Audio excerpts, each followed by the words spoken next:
আজ ২১শে ফেব্রুয়ারি, বিশেষ একটা দিন। তো হঠাৎ করে ছেলে আর ছেলের বাবা এসে আমাকে উইশ করতে শুরু করে দিল। ইভান তো আমার বেডের উপরে বসেই উইশ করে দিচ্ছে, আর ওর পাপাকেও করছে। খুব সুন্দর একটা মুহূর্ত কাটালাম। হ্যালো এভরিওয়ান, আমি মন চলে এসেছি একটা নতুন ব্লগ নিয়ে। আই হোপ আজকের ব্লগটা তোমাদের ভালো লাগবে, তো সঙ্গে থেকো। তো দেখো, আমাকে উইশ করার পরে ওর পাপার সঙ্গে খেলেছে। আর দেখো, পেটের উপরে উঠে সব সময় উঠে নাচানাচি করে। জানোই তো আমার ওটি হয়েছিল, ওটির পর থেকেই আমার ভীষণ সেলাই পেন হয়। তো সব সময় ও পেটের মধ্যে উঠে লাফালাফি করতে থাকে। যাই হোক, আজকের দিনে কিছু বলতে পারলাম না। তারপরে আমার একটু খিদে পেয়েছিল, আমি ফ্রায়েড রাইস নিয়ে এসেছি। ফ্রায়েড রাইস নিয়ে এসে আমাদের অ্যানিভার্সারিটা পালন করছি। ইভানের পাপাকে বললাম খাবে, ও ব্ল্যাঙ্কেট মুড়ি দিয়ে ঘুমাতে শুরু করে দিয়েছে। বললো আমি এত রাতে খাবো না, এত রাতে খাই না, কারণ সকালে অ্যাসিডিটির সমস্যা হয়ে যাবে। সেই জন্য তো কী করবো, আমার খেতে হলো, কারণ আমার ইভান দুধ খায়, তার জন্যই খিদে পেয়েছিল, খেয়ে নিয়েছি, অল্প একটু খেয়েছি। তারপরে ইভানের পাপাকে বললাম যে আমাকে একটু সিঁদুর পরিয়ে দাও আজকের দিনে, কারণ আজকের দিনে খুব মনে পড়ছে, তুমি আমাকে মাথা ভর্তি করে সিঁদুর পরিয়েছিলে, তো আজকে একটু পরিয়ে দাও, 6 বছর যেহেতু পূর্ণ হয়ে গেছে। তো সকাল সকাল গুঁড়ো সিঁদুরটা দিলেই ভালো হতো। ওকে দিয়েছি লিকুইড সিঁদুর, যেটা আমি পরি আর কি। স্নান করে এসেছি, আর যা টুকটাক কাজ ছিল করে আসলাম। আর এই দেখো, ওকে বলেছি সিঁদুর পরাতে, ও আমাকে সাইডে পরিয়ে দিয়েছে, কারণ ওই জায়গাটা ফাঁকা ছিল, সিঁথি করা ছিল, সিঁথি হয়ে গেছে আর কি। যাই হোক, তো বললাম যে তুমি আমাকে মাঝখানে পরাবে, তুমি সাইডে কেন পরিয়েছো? তো বললো তোমার সিঁথি তো ওখানেই আছে, সেই জন্য পড়েছি। তা ঠিক আছে, তোমার কথায় যুক্তি আছে, তা ভুলটা আমারই ছিল। তো আমি বললাম যে নাক বরাবর সোজা সিঁথি হয়, সেখানেই পড়াতে হয়। তো বললো ঠিক আছে, আমি তো বুঝতে পারিনি। ঠিক আছে, থাক, কোনো ব্যাপার না।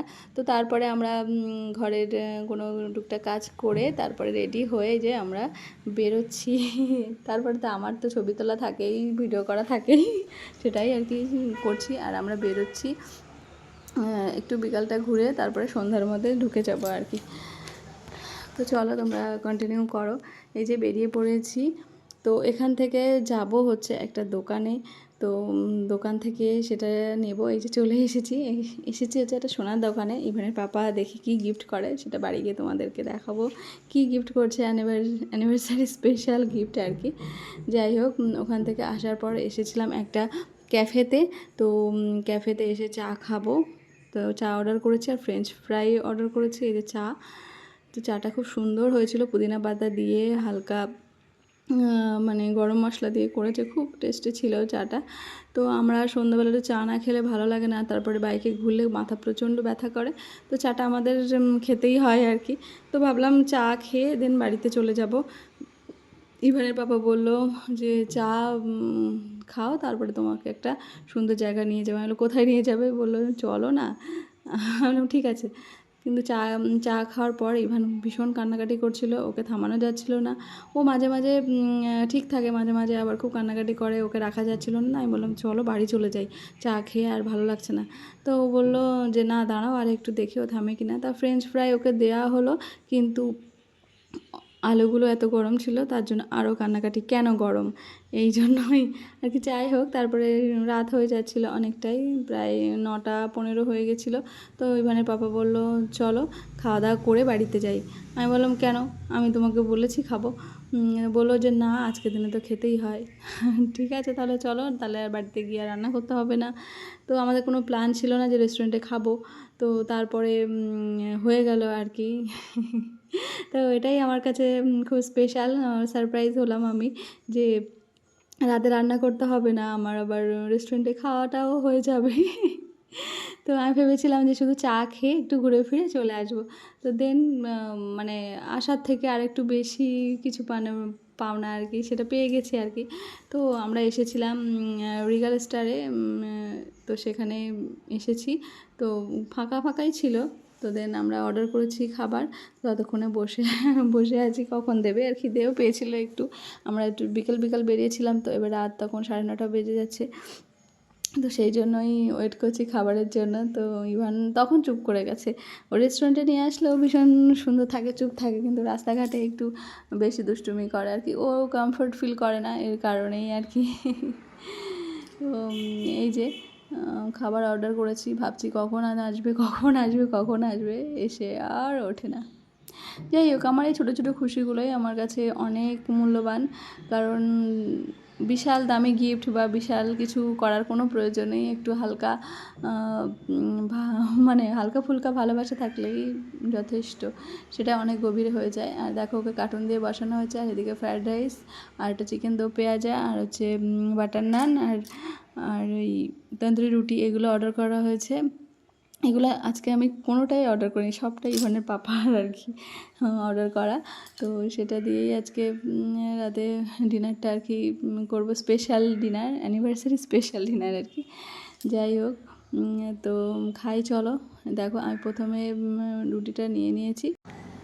তো রুটির সঙ্গে একটু তরকারি হলে ভালো হয়, মানে গ্রেভি টাইপের। তো গ্রেভির মধ্যে আমরা তো চিকেন দো পেঁয়াজা অর্ডার করেছি। চিকেন দো পেঁয়াজার যে গ্রেভিটা আছে ওটা দিয়েই আমি রুটিটা খাবো। আর রিগাল স্টারে মানে চিকেন দো পেঁয়াজাটা খুব সুন্দর করে। মানে আমরা বিয়ের আগেও খেয়েছি, বিয়ের পরেও খেয়েছি, প্রায় খেয়েছি ওখানে। মানে খুবই খুবই সুস্বাদু করে এই চিকেন দো পেঁয়াজাটা, খুবই সুন্দর লাগে আর কি। জানি না কার কেমন লাগে, কিন্তু আমার তো ভীষণ ভালো লাগে। তো সেই জন্য এখানে এসে এটা অর্ডার করতেই হবে। তো চিকেনের আইটেম নিলে আমি দো পেঁয়াজাটাই নেই, খুবই ভালো লাগে। তো এটার সঙ্গে আর নান রুটি খেতে ভীষণ মজা লাগে, আর ফ্রাইড রাইস তো আছেই। তো আগে রুটিটা খেয়ে নিলাম, তারপরে রাইসটা খাবো আর কি। তো দেন বেশ ভালোই লাগলো রুটিটা দিয়ে। চিকেন দো পেঁয়াজাটা খুবই খুবই টেস্টি ছিল আর কি। দেন ইভানের পাপাও খাচ্ছে, আর ইভান একটু একটু রুটি খেয়েছে। ও একটু রুটির থেকে রাইস বেশি পছন্দ করে, আমার মতো আমিও রাইস বেশি পছন্দ করি রুটি থেকে আর কি। যাই হোক, এরপরে রাইসটা নেব, দেখি রাইসটা কেমন হয়েছে আর কি। ফ্রাইড রাইসের মধ্যে আমার ভেজ ফ্রাইড রাইসটা বেশি ভালো লাগে, কারণ মিক্স ফ্রাইড রাইসটা ভালো লাগে না, কারণ ডিম থাকে আর পর্ন থাকে, তার জন্যই তো, সেই কারণে। আর রাইসের মধ্যে যদি এত কিছু থাকে তাহলে সেটা শুধু খেতেই ভালো লাগে, তাই না? তার সঙ্গে আর কোনো গ্রেভি নেওয়ার কোনো প্রয়োজন হয় না, এই কারণেই। তো আমার প্লেন ফ্রাইড রাইসটা বেশি ভালো লাগে, আর তার সঙ্গে চিকেন দো পেঁয়াজা, দুজনের কম্বিনেশনটা ভীষণ সুন্দর, ভীষণ ভালো লাগে। তো সেটার জন্যই আর কি মানে ভালো খেলাম, অল্পের মধ্যে খুব সুন্দর খেলাম আর কি। আর খাবার টেস্টি হলে তো মানে সবই খেয়ে নিতে ইচ্ছা করে আর কি। আর মাংস তো আমার হাড় না চিবালে একটু মানে শান্তি পাওয়া যায় না। তো দেখো, পুরো প্লেট পুরো পরিষ্কার, আর আমি তো খেয়েই যাচ্ছি। মানে পাপা বলছে, তুমি কি এখনও খাবে, আর কতক্ষণ খাবে? আমি বাঙালি মানুষ, হাড় না চিবিয়ে খেলে হয়? তারপরে হাতে করে খাচ্ছি আর কি। আমার খাওয়া প্রায় কমপ্লিট হয়ে গেছে, হাতটাই শুধু বাকি আছে। আর এদিকে দেখো, ইভান সুন্দর কাঁটা চামচ দিয়ে মানে রাইসটা খেলো। আর এই দেখো, ছোট্ট একটা কেক নিয়ে এসেছি। তো এটাই হচ্ছে আমাদের অ্যানিভার্সারি স্পেশাল কেক, খুব সুন্দর দেখতে, ছোট্ট। তো এটাই আমরা এখন কেটে সেলিব্রেট করবো, এটা আর বাকি থাকে কেন? তো তো চলো আমরা কেকটা কাটি, একে অপরকে খাইয়ে দিই। কিন্তু এই সময়টা ইভান ভীষণ চিৎকার করছিল, ওকে কেন নেওয়া হয়নি, কারণ কেকটা দেখেই ওর মাথা খারাপ হয়ে গেছে। কারণ কেক কেক পাগল আর কি, আমার মতনই। আমিও কেক খুব পছন্দ করি। এই দেখো, আমার গোলাপ দিয়ে উইশ করছে। তো চলো, আজকের ব্লগটা এখানেই এন্ড করছি। তোমরা ভালো থেকো, সুস্থ থেকো, দেখা হচ্ছে নেক্সট ব্লগ।